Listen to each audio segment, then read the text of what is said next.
What you're witnessing is based on fact. Some will find it fascinating. Some may find it frightening. But it is all true. With special thanks to NASA and the Department of Defense for their cooperation in our search for UFOs. It has begun.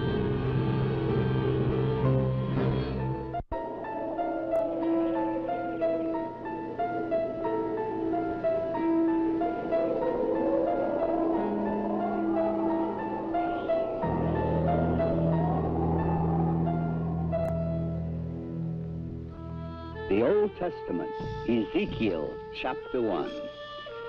It came to pass that the heavens were opened, and I saw visions of God. Out of the midst thereof came the likeness of 4 living creatures.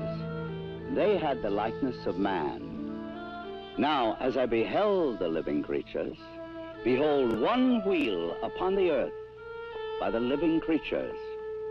The appearance of the wheels and their work was like unto the color beryl, and their appearance and their work was as it were a wheel in the middle of a wheel.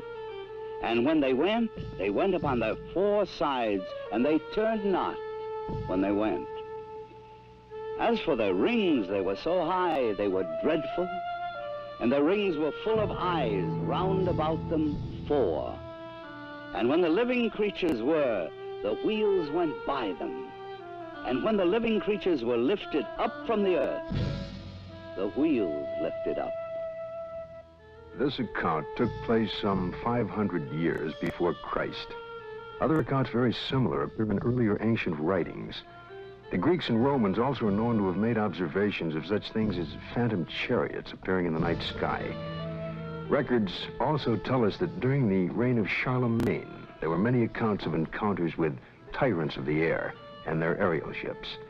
These accounts so concerned Charlemagne that those reporting such strange phenomena were subject to torture and death. Here is one recorded event given between the 8th and 9th century in France. One day, among other instances, it chanced at Lyon that 3 men and a woman were seen descending from these aerial ships. The entire city gathered about them, saying that they were magicians sent by Charlemagne's enemy to destroy the French harvest. In vain, the 4 innocents sought to vindicate themselves, saying that they were their own country folk and had been carried away a short time since by miraculous men who had shown them unheard of marvels. Luckily, the Bishop of Lyon pronounced the incident as false, saying it was not true these men had fallen from the sky, and what the townfolk said they had seen there was impossible.